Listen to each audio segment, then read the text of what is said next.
my generation, baby. Hi, everybody, and welcome to Generation Gab. My name is John Lehr, and I'm a Gen X fun dad. And my name's Chase O'Donnell, and I'm a semi-recent millennial grad.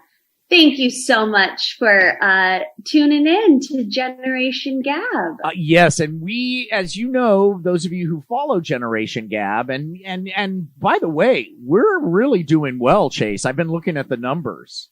Oh, I mean, thank you, everybody. I don't want to, but anyway, we have been bringing in a lot more guests, and we have a very special guest that I've known actually a lot longer than I thought. I looked back in my emails, but let me introduce him. His name is Ryan Berman. He is the founder of a group called Courageous, which we'll get into. Ryan has been covered in Entrepreneur, Fast Company, Forbes. I've been in Forbes too, by the way, Chase. I wanted to tell you that. Yeah. He's Charity Water. Yeah. What's that? He is a founder of Courageous, which is an organization of fear fighters that helps leaders develop courageous teams, ideas, and courageous brands. His book, Return on Courage, a playbook for courageous change, showcases how companies can operationalize courage in their stories and cultures. He's been fortunate enough to work with Google, Charity Water, right?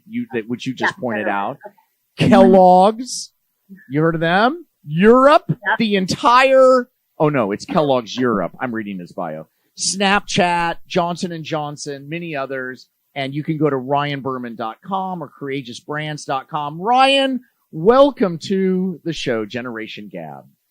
And this concludes the podcast. My goal was to plummet your numbers. Did I succeed? No. You are I have read I have read Ryan's book. I have a pair of Ryan's socks. Tell us about your socks. Let's start with the socks. Oh, that makes a lot of sense right now for the viewers. Yeah, okay, so a lot of people write books and then they leave their ideas in the pithy land of theory and they never try to actually activate what they talk about in the book. And so I didn't want to be that guy. And so I launched a company called Sock Problems. And the idea is sock isn't just a noun, but it's a verb. And if we could sock problems in the world with socks, why wouldn't we do it?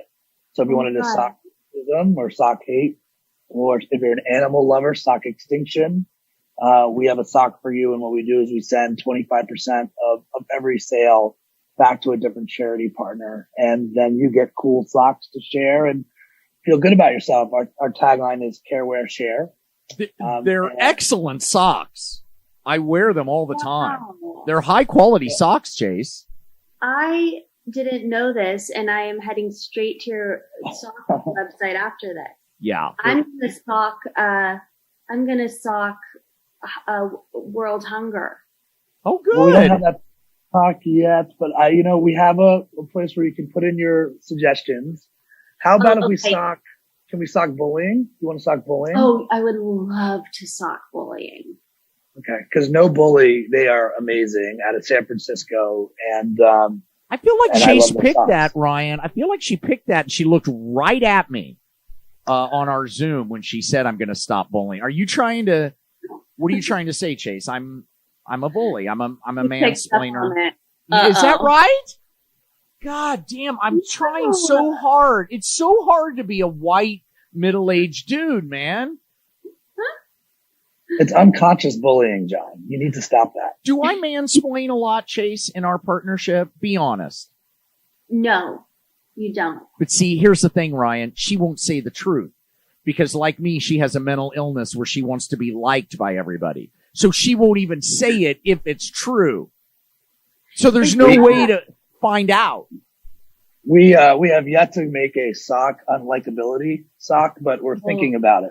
Chase, so I'll let you know. Unlikability. That's what I Chase and I need that sock. We need that. So Ryan, how did we meet?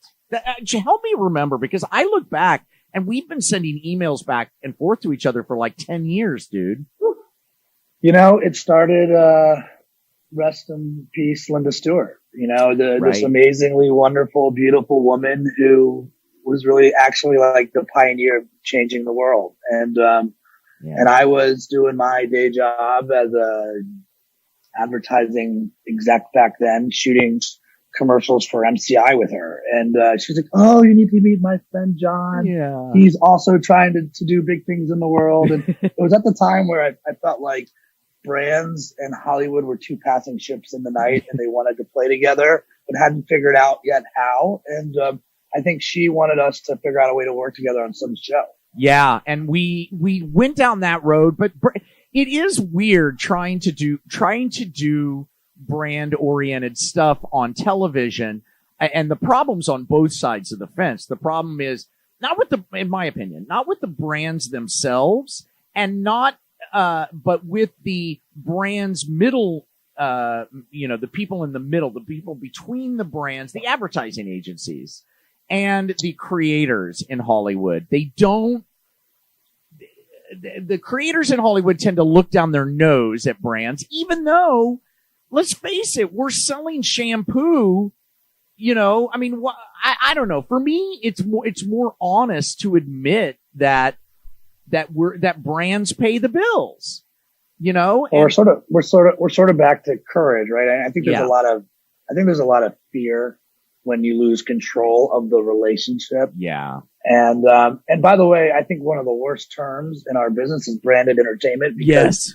Right. The minute you're thinking it's branded entertainment, it's not that good entertainment. Right. You missed the point. Right. And so I think that's the problem too, is how do you get agencies? And I think it's the leaders at the brands to understand let the stories breathe and good things will come of it. And that they're not trained to do that. Right. And it takes trust. It takes trust on both sides. I had a show called 10 Items or Less, and I wish I had known Chase then, because she would have been on it. But I was going to ask, is this because I know you would put brands into your show. I think this is what brought us together. Because 10 Items. What happened was, yeah, go ahead. I think it was originally called 11 Items, and I was the 11th item, and you chopped me. But that's okay. We're still buddies. You won an even 10. It had nothing to do with you. You won an even number. We have 10 fingers and toes. We're a log 10 math system creature.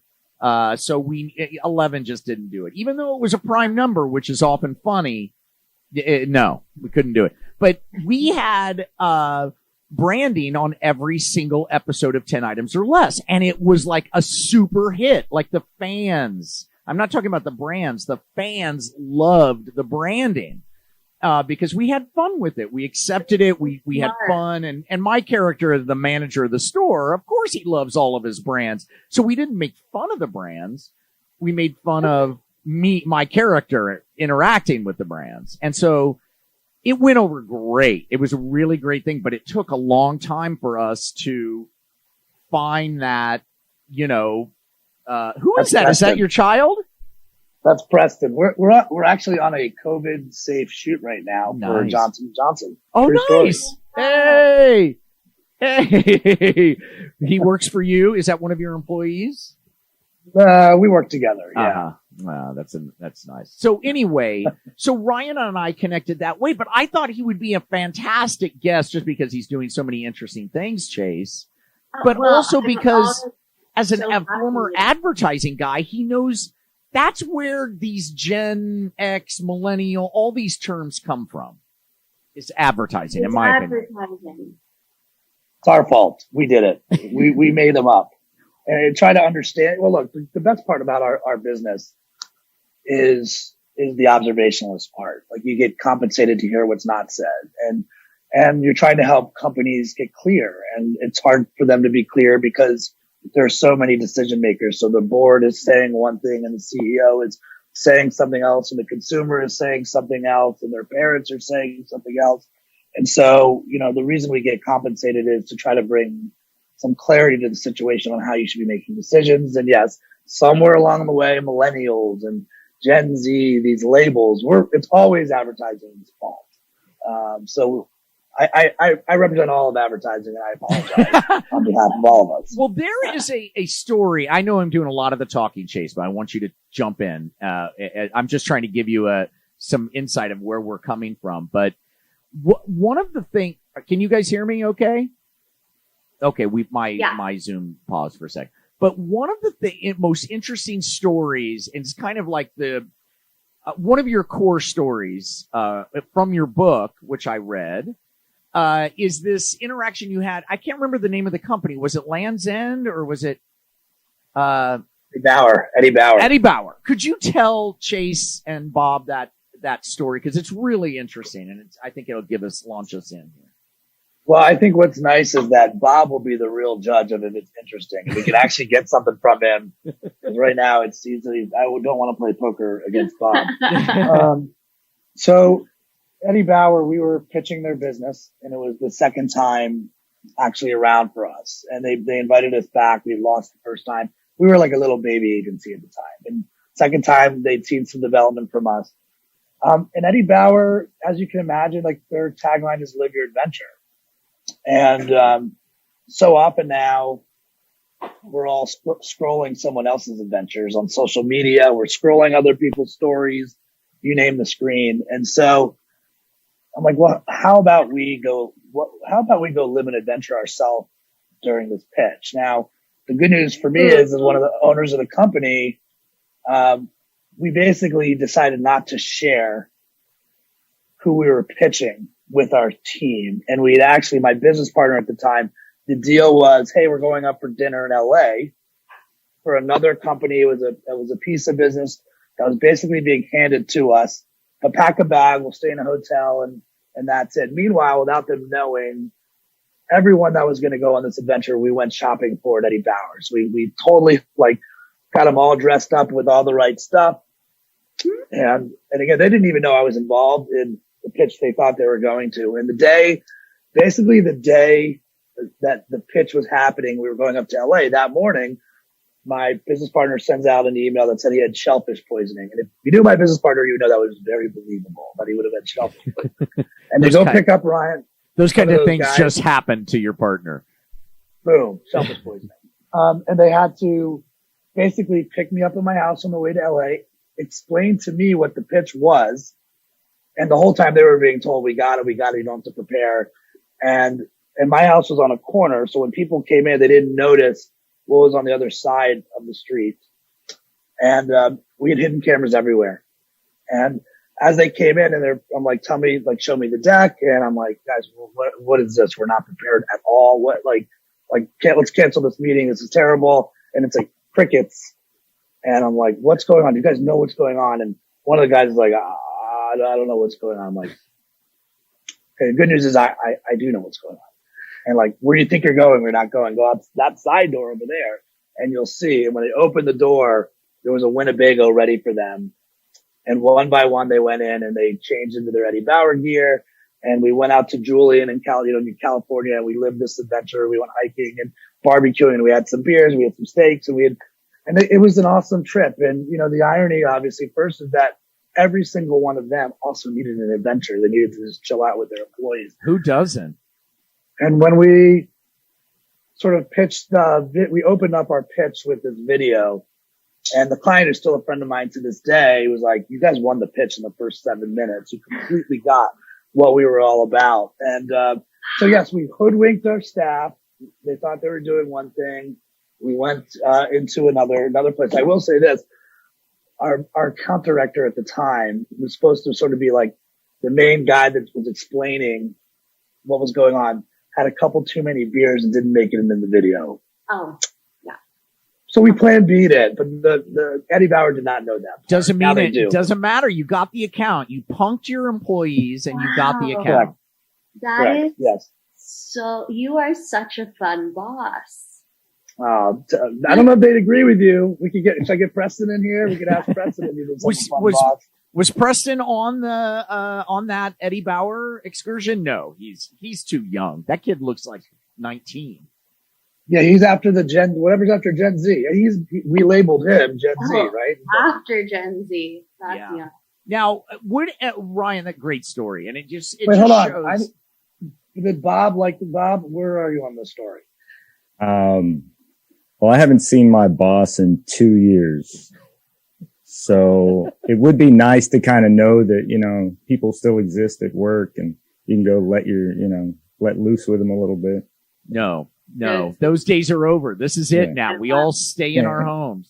But Chase, isn't this cool? Isn't right? I mean, it's such an interesting thing. And interesting and cool. Yeah, that is amazing. So I want to hear more about Courageous and how that started, and we'll go from there. Cool. Yeah. To be honest, so I live in San Diego, California. That's not the part where, to be honest, of course, I'm being honest in that part. But I never really felt like I would start any agency or any consultancy. It just, and by the way, even we had grown that agency that we went on Bauer to about 70 people. And it was the first time I was ever the whole, as we say in the business, on the business versus in the business. But we had a hard time competing with New York and San Francisco, right? Or LA. You imagine, we were always prepared. And so a client would come down and they would fall in love with the way we would think, but then they would have to go sell us to a CEO on the golf course. And the CEO was like, who? Where are they? Why? And San Diego, maybe for fish tacos. And so our way of winning the golf course conversation, I went to my partners at the time. I'm like, I think I landed on our positioning, which is this concept of building and leading courage brands. And at the time, I didn't know what it meant. I just thought it sounded cool and it sounded right. And I also knew that every time my employees were working on really brave work, they were excited about it. They would stay later. They wanted to crack that nut. And every time we were working on safe stuff, people couldn't wait till 5 o'clock rolled around and so they could go to the beach. So I was like, I think there's something in this and I want to write a book about it. That book became the book that John was talking about earlier called Return on Courage. And basically it was a 1,000-day sojourn where I got to just shut up for 3 years and listen to the brave, the bullish, and the brainiac. Wow. And on the brave side, I got to sit with astronauts and Navy SEALs and tornado chasers and a bank teller who was robbed at gunpoint and just try to understand what's going on in their mind. For some of them, why do they do what they do? If you're a Navy SEAL, you're going to see live rounds. Why? But yet you do it anyway. On the bullish side, leaders at Domino's, at Harvard, at Method, at Apple, at Google. I'm fascinated that some of the largest companies on the planet are also the most agile. You think it was the little company that could be nimble, but they were creating processes and infrastructure to move and to continue to chase this wave of relevance. That's interesting. And then the last B was the brainiac. So I went to television radio school. So I have no idea how we're wired. I just wanted to make funny stuff back then. So I talked to clinical psychologists, Cambridge PhDs, the co-writer of The Secrets, who's the founder of a company called NeuroGym, and really wanted to crack this open and understand the decision-making process. And you learn all that and you come out the other side with a true understanding of what it means to be courageous and the difference between doing something careless and reckless and something calculated and courageous. And wow. that was the book. And I also came out the other side with a big sort of sad aha moment, which was, oh shit, everything I've just learned is not totally aligned with the values of my existing business. And how can I sit here and write a book about courage and stay, knowing in my heart it was time for me to go? So I ended up firing myself at the end of 2017, had a non-compete for 2 years, held up the book till 2019. And now, as John said at the top of the hour, Courageous is a bit of a special forces team that helps companies find their special, live out their special. I went to one of the Courageous. He has a Courageous Zoom meeting every Friday, and I went to one, and it is filled with powerhouse people. I had no idea. I thought I was just coming to, he wanted me to be a guest or a speaker about, I pitching TV and that whole world. And I'm looking at these people on this Zoom call, and these people are like major CEOs and major executives from major companies. Well, first of all, we don't call it a meeting. That's why I'm the branding guy, and you're not. Right. Who wants to come to another meeting? It's on an experience. It's an experience. Everything's an experience. I survived another meeting that should have been an email. Oh, God, there you so go. true. That's the house I'm dog sitting at. It's very funny. You should buy that URL.com. Yeah. Like I would buy that URL right away. There's millions of dollars to be had. But so that's it. We call them the action chats on Friday. And Yeah, action Bob, chat. Isn't that great? He's using assonance. Ryan can come up with shit like this all the time. We had coffee together and I was telling him, hey man, I'm doing this thing where I'm doing a comedy show. You know about this, Chase. I do a comedy show that's about recovery, right? And it's kind of, it's honest and it's helpful, but it's also funny and entertaining. He was like, cold sober comedy. I was like, what? He goes, you should call it cold sober comedy. And I was like, fuck yeah, I'm going to call it cold sober comedy. And I stole that from him. So thank you for that, Ryan. Is there, listening to you say you interviewed all these people, is there a story that stands out about, like, I don't know, hearing what an astronaut has to deal with? Does anything stand out? Yeah, this is, I am a firm believer, like the universe is telling you things when you need to hear it. Like, oh, when you hear that song that you've always, you hear it everywhere. Well, you probably heard it before, but you didn't hear it until you needed to hear it, and then you hear it everywhere. Mm-hmm. And so, yeah, for me, it would actually was a woman named Loretta Hidalgo, who was a founding astronaut at Virgin Galactic, and they were just up the road from me. And at the time, you could still go visit people. Remember those days? You could actually have lunch. Weird. And at the time, I had my own fears. You know, I had never written a book before, and you know, the other big fears, like, don't ask the astronaut a stupid question. You know, like these are the fears that I had. And, she invites me up for lunch. And before the trays even hit the table, she says to me, so what makes you qualified to write a book about courage? Well, touche astronaut, you know, it's like, wow. Well, I've been writing pithy one-liners on Twitter for a living. That's pretty courageous, right? Oh my She's God, like, I'd be shaking in my boots. She goes to me, no. Your brain is putting the emphasis where I'm not. She's like, you're hearing something I'm not saying. And I didn't tell you to write this book. Part of your journey needs to figure out why you're writing the book. And she proceeded to tell me that her definition of success is when there's no daylight between the personal you and the professional you. And that one alone had me driving back. That's in silence good. my knuckles in like the 10-2 position. And, you know, when you're in the service business for 20 years, especially when you come out of the advertising world, you find that you surrender yourself maybe 1% a year. And when you do that for 20 years, that's a big part of you. And, I kind of had a little chat with myself on the car ride home that I would never do that again. That this was a different type of book. I mean, it's classic storytelling, Lehr. You know, it's like the protagonist thinks the journey is one thing and it turns out to be something else. The second act. That was the second act turning point, man. The hardest part of a screenplay to write. And I'm in it, you know, and I realized that I was writing the book because I needed the book. And I was writing the book because my kids were watching the moves that I was making. And again, if you're going to talk about courage, then you have to live the premise. And it just changed the way I looked at the book. And it frankly changed my life. Cause now it's, you know, I'm keynoting. I have the opportunity the other thing is when your company is called Courageous, it gives you permission to say basically anything you want. Yeah. Like, you know, there's no bullshit. These companies have no time to waste. They're so afraid. They don't like change. And in some ways, our job is to make sure they're not just embodying change or embracing change, but that they're creating the change.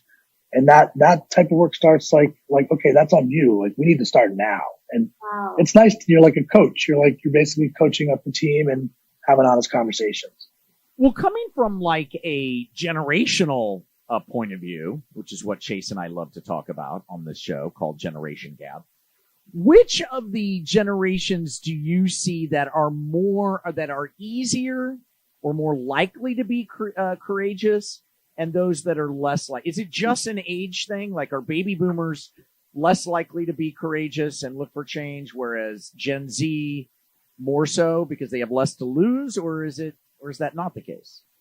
Well, I think the easy answer, I'm not knocking your point, is that the easy answer is that, well, you must have less to lose. You have more freedom. You have less at stake.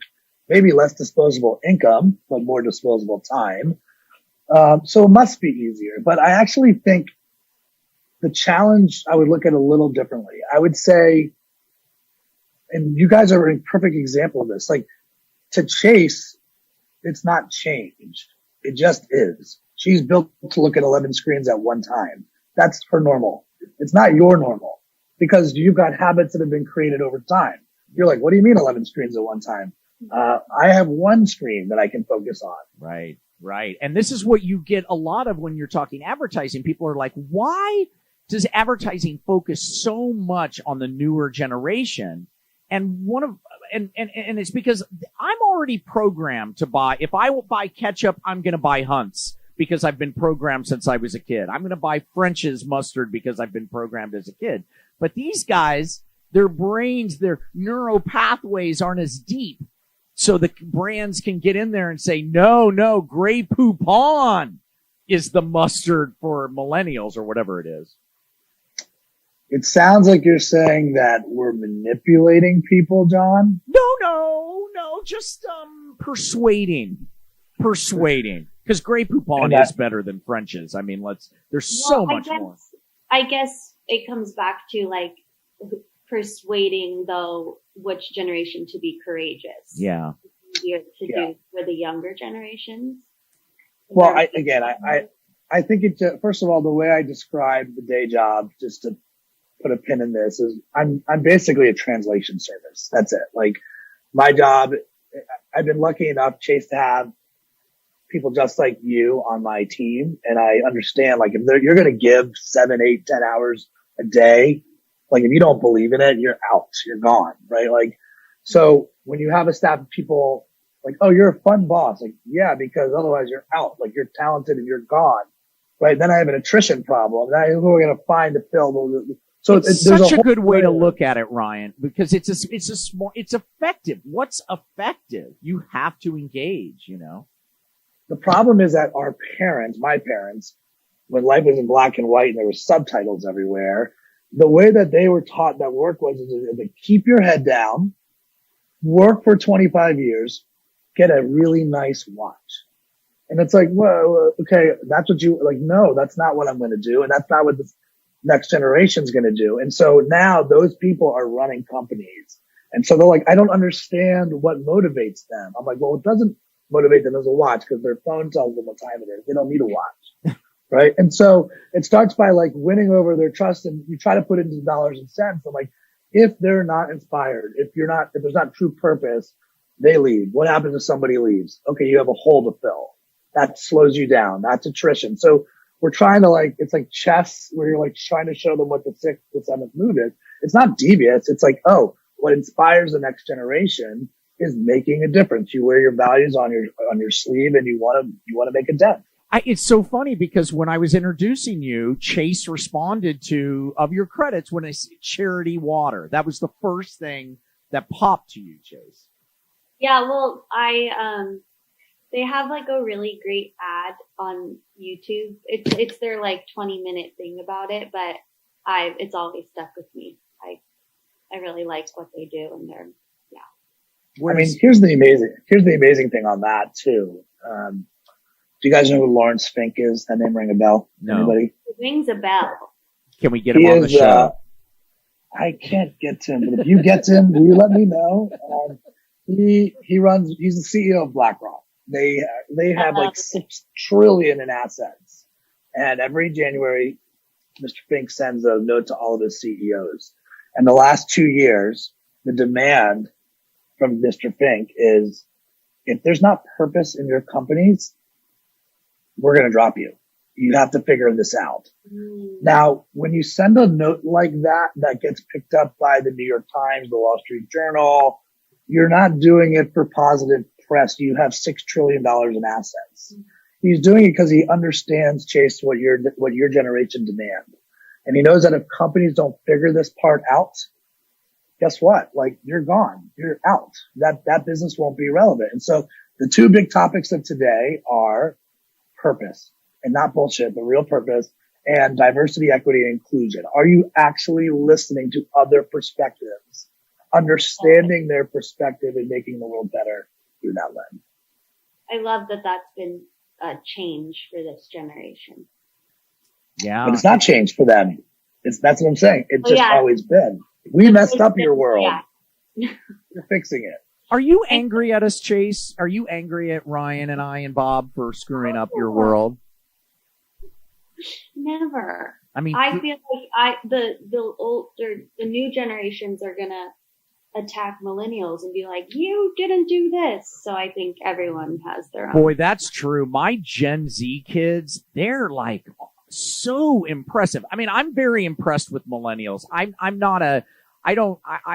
in the minority. I don't diss millennials, as Chase knows. I think they're, as you said, Ryan, they're amazing because if they're involved, legitimately involved in something, they blow doors. They can do everything. They're multitask. They can edit. They can.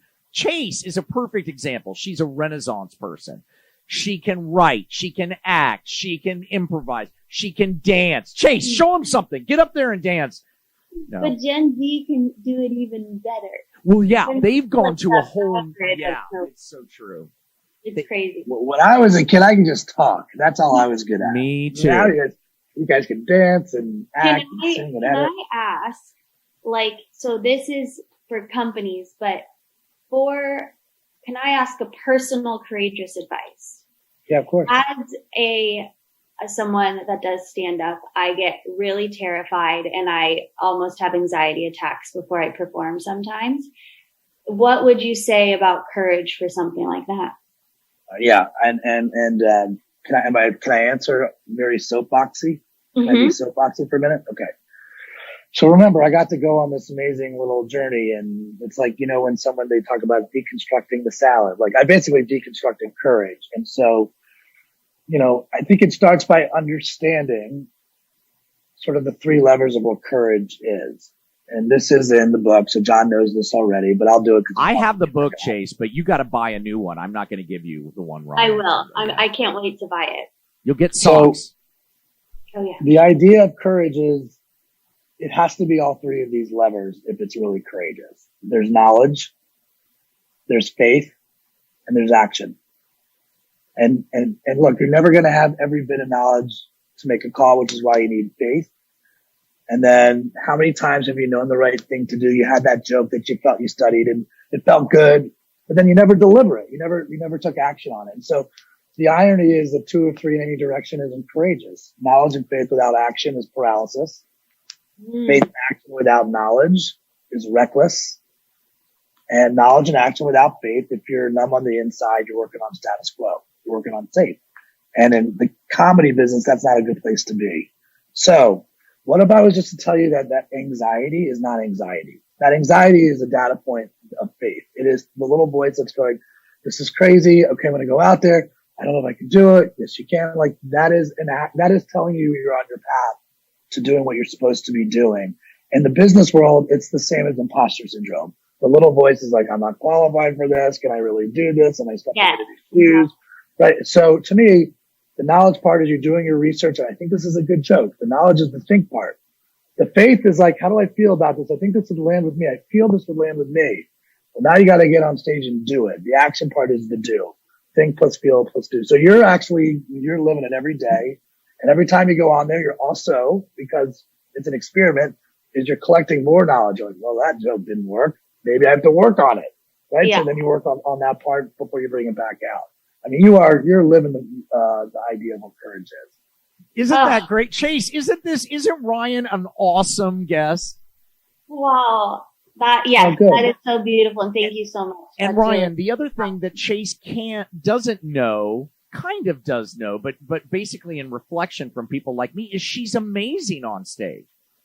So when even though she goes through that panic, even though she goes through that backstage sort of like roller coaster ride, her shows are amazing.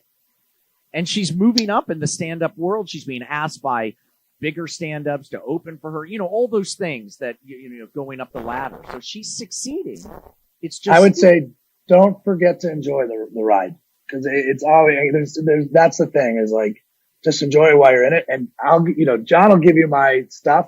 So when you need me as your therapist, you can text me and I'm happy to provide like, shut up, Chase, get up there and do your thing. You're great. What are you talking about? He No, does I this, Happy to do it. and he does the same thing for me. I mean, Ryan, thank you so much. We don't want to take up a ton of your day, but this has been just great, dude. Couldn't have been a better guest. Yeah. Thank you Oh, Yeah, so look, much. I only care if Bob thinks I'm a good guest at this point. I'm still trying to figure out if he's happy I'm here or not. I'm just learning so much. I just want to be quiet and listen when you're speaking. So, and Bob is Yeah, that's busy, something. Ryan. Bob is busy. He's working with all of the Facebook people that are commenting right now, and he's fact checking any stupid crap that I say. But Ryan, other than going to courageousbrands.com or ryanberman.com, where should people? Is that the best place for people to find you if they want to know more about what you're up to? Well, I think if you're a curious person and you just want to be a better version of yourself. I mean, I think I said this at the top, but like, if courage really is a prerequisite for anything else that's meaningful, then if you want the book, I would, there's a new company called Amazon. They have it, but also returnoncourage.com. You can grab it there. And I would say this is about like giving you the tools you need to take the next step, whatever that might be in your life. I'm madly passionate about not wasting my time here on the planet. And, when your company is called Courageous, it also tells you who you're not for. And the fact that if you're actually still listening 45 minutes into this, there's probably some big things you want to do. So yeah, you can find me at ryanberman.com or returnoncourage.com. Oh, I can't wait to read the book. Thank you so much, my friend. Thank you Yeah. so much. You're amazing. I can tell Keep Chase. Gavin. I can tell Chase is impressed with you. I know her well enough to know. So you slam dunk. I did notice her coffee to mouth ratio dropped. Well, it's because As we I'm went done through. with my cup of tea. Yeah, Oh, it's okay. tea. She only does tea. Chase only does tea. She needs a name for her tea company, which Ryan could give you in a nanosecond. So yeah, Cold Sober Comedy is on the johnlear.com website. If you want to see what Ryan started in my life, go take a look. Wow. I'm perfect example. And dude, thank you so much for taking the time, my friend. You got it. Your Johnson & Johnson shoe, and Thanks, guys. We'll talk to you soon. Yeah, get Johnson & Johnson to make more vaccines while you're on, when the client shows up. We need more vaccines. Well, yeah, we're not doing that today, but we do have a very, as you can imagine, a very thoughtful, clean set for all obvious reasons. Yeah, I've been on. All right, guys. Take care, my friend. Thank you so much. Good. Bye. Ryan Berman, Thank you, Ryan. everybody. Baby.